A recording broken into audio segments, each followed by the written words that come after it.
Solidity, a statistically typed programming language designed for developing smart contracts that run on the Ethereum blockchain.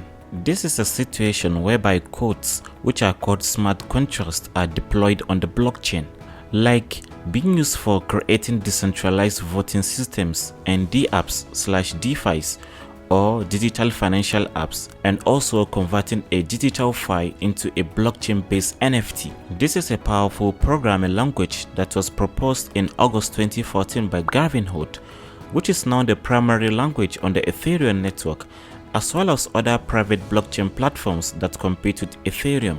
Solidity is also an object-oriented programming language whereby its syntax is very similar to scripting languages like JavaScript, and also it was influenced by existing languages like C++ and Python. This is how we write a smart contract in Solidity. First of all, you create a file called app.sol. All Solidity source code starts with the pragma keyword, which is a declaration of the version of the Solidity the compiler should use. Then we have the contract keyword, which is also equivalent to a class in other programming languages. Then we have the state variables.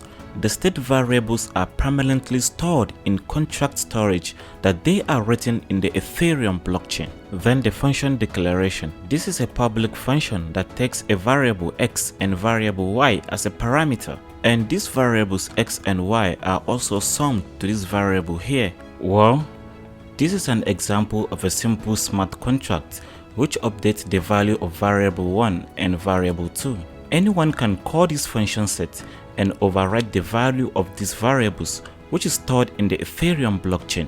This is an example of a decentralized application that is unaffected to shutdown of any centralized server. As long as someone is running a single node on the Ethereum blockchain, this smart contract will be accessible. Now the question arises, how do we actually execute Solidity smart contracts? There are practically two ways to execute a Solidity smart contract. To execute Solidity offline, you need to download and install Node.js on your machine, and then also install Truthful globally, and also install Gannett CLI. Then lastly, the Remix IDE is generally used to compile and run Solidity smart contracts in the online mode.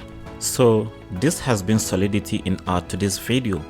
Please be sure to like and subscribe for more related content. See you in my next tutorial, and as always, take care.